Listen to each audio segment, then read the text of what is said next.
The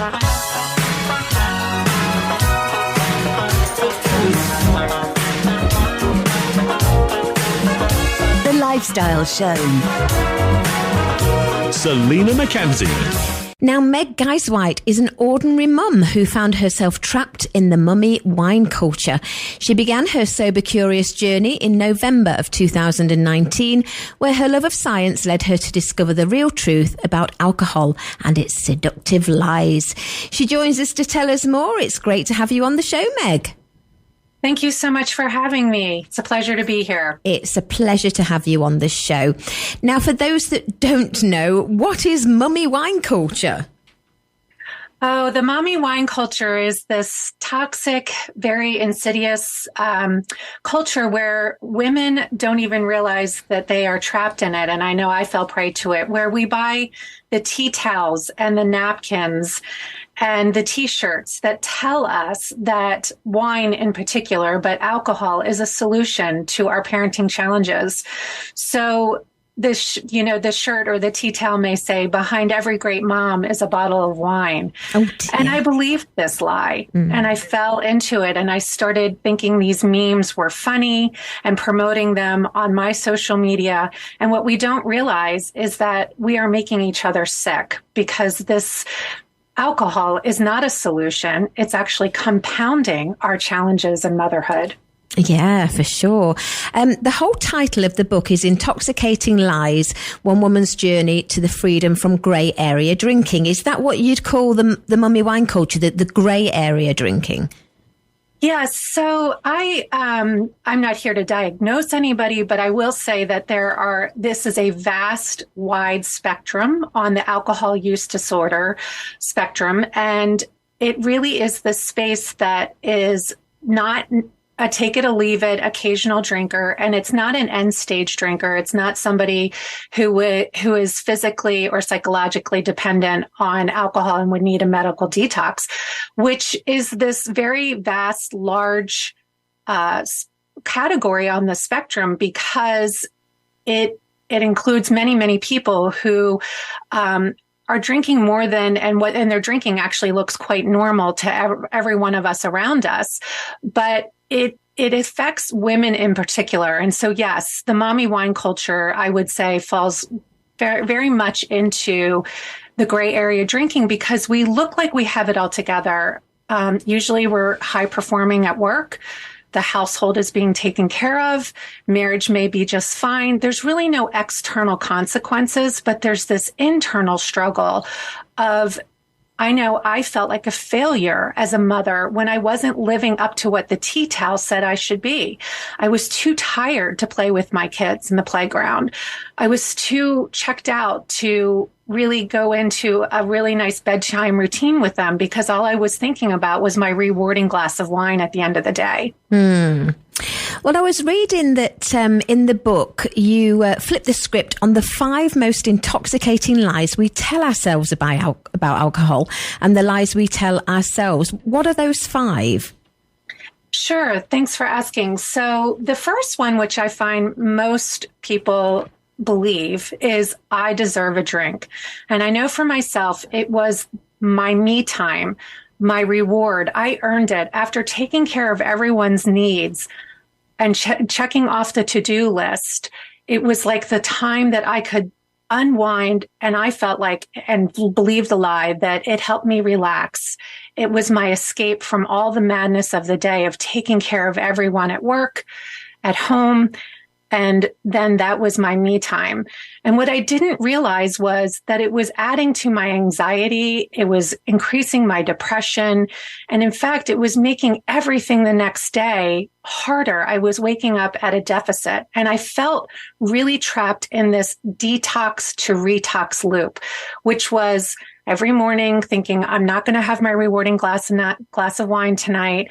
I would eat healthy, do a strenuous, punishing workout to believe I was in control. And I would be so exhausted because I started my day at a deficit. By the time 5 o'clock rolled around, I was like, oh, I just need a drink. I deserve this. I've earned it. I've taken care of everyone. And I believed the lie that it was a reward when it was really a very crappy consolation prize in hindsight. But we don't talk about that. We actually, as a society, say and show in TV and movies that this is what you do after a hard day or after a challenging event in life, that this is the solution. The second one is that because there aren't very many external consequences in gray area drinking, I had many people around me when I was questioning my drinking telling me that I don't think you're addicted. Do you think you're addicted? In fact, my own therapist, and I talk about this in the book, I finally got the courage to tell her, I think I have a drinking problem, even though it was just a couple glasses of wine each night. And she said, no, I think you're just thinking about it too much. And so gray area drinking can be very tricky. It's a tricky space because it looks so normal to the outside world, but internally we're struggling quietly. And it's this maddening Groundhog's Day that we go through over and over again.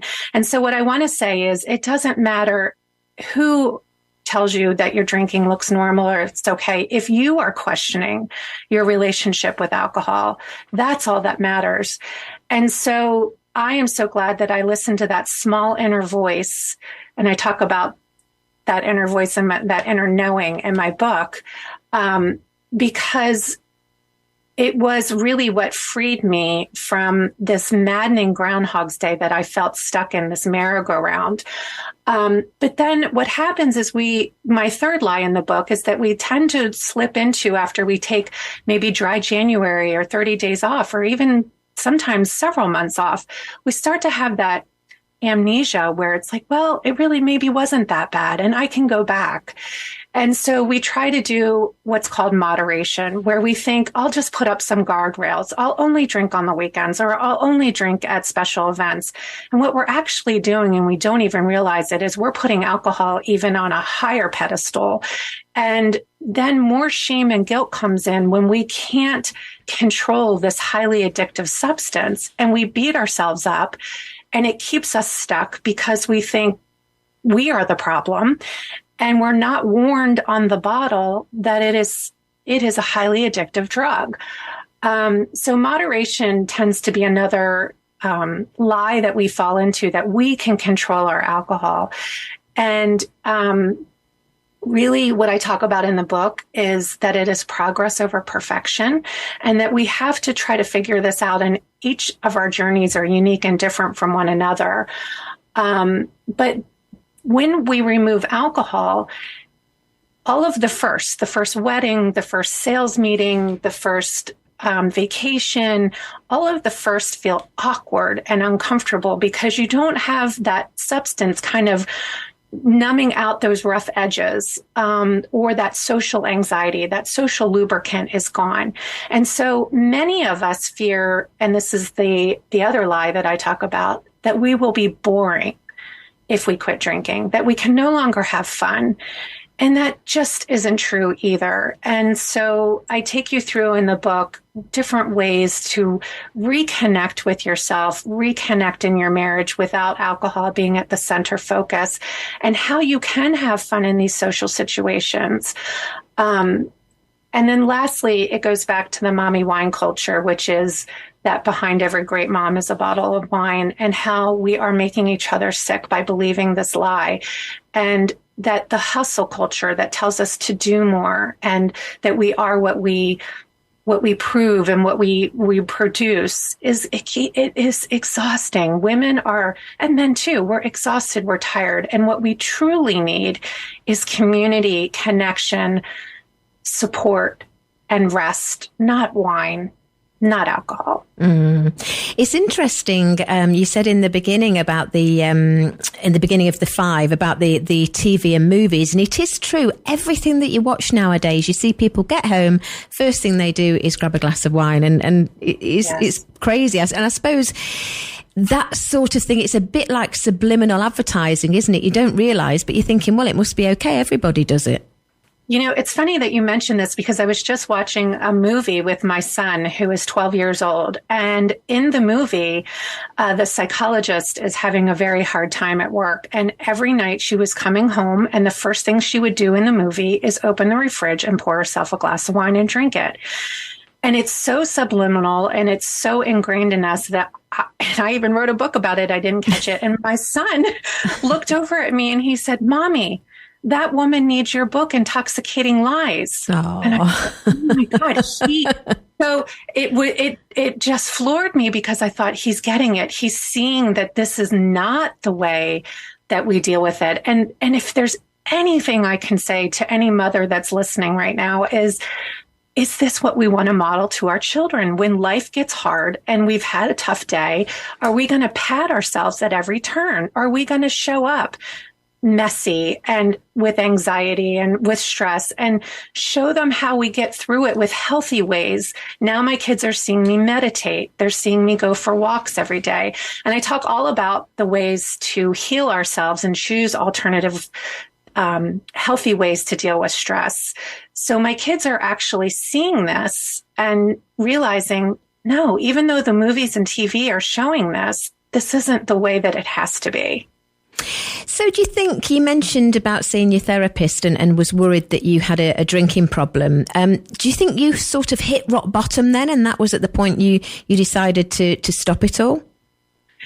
It's an interesting question because when I first started writing the book, I thought I never really hit a rock bottom. But, somebody said to me, everybody's rock bottom is different. And so this person that I was speaking to, she said, you mentioned that when you no longer wanted your kids to do sports in the evening so you could come home to your rewarding glass of wine. Do you think perhaps that was your rock bottom? And I was like, gosh, she's right. That was my rock bottom. Now, everybody's rock bottom can be different, right?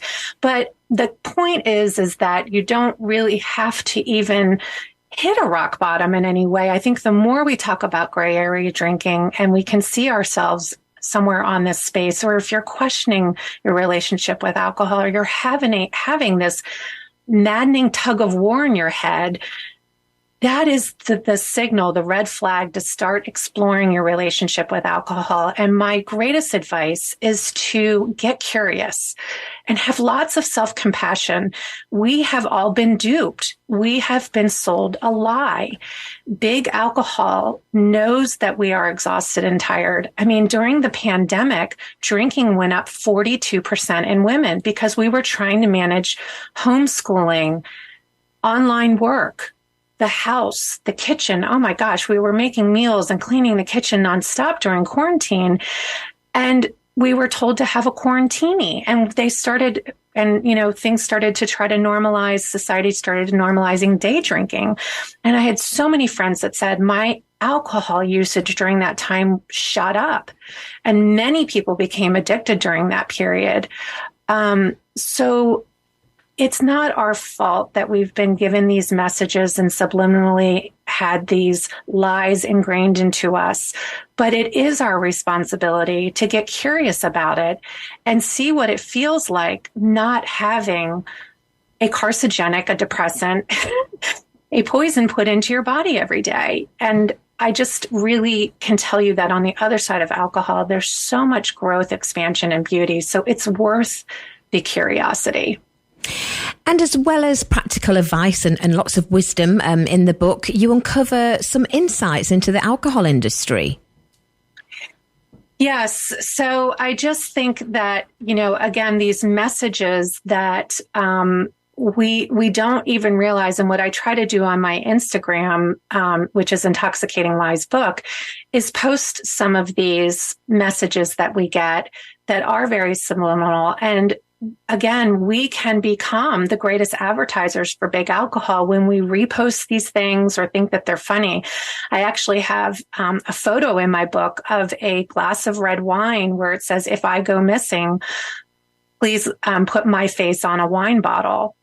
And I thought that was funny. I posted Friday vibes, but here I am reinforcing that message, doing the advertising and promotion for big alcohol industry, that this is funny, or that this is a solution. And it's really, really making us sick. And once I woke up to all of the messages, all of them, like stores that I go in and boutiques, I see it everywhere. It's on earrings. Unfortunately, some of these things are even hitting some of our children. I mean, they have like sippy cups for kids that talk about, their sippy cup with wine. It really, once you see it, you see that it's everywhere.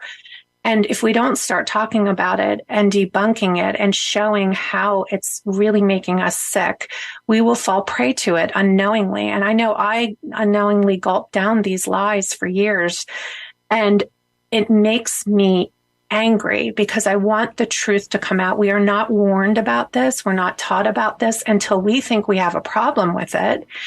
And then all the stigma and shame that comes along with thinking that you're the problem, and you are not the problem. It is highly addictive drug. Mm-hmm. Yeah, interesting stuff. Well, if any of our listeners want to grab the book, it's called Intoxicating Lies, One Woman's Journey to Freedom from Grey Area Drinking. It's by Meg Geisewite, who we're speaking to now. And do you have a website as well, Meg?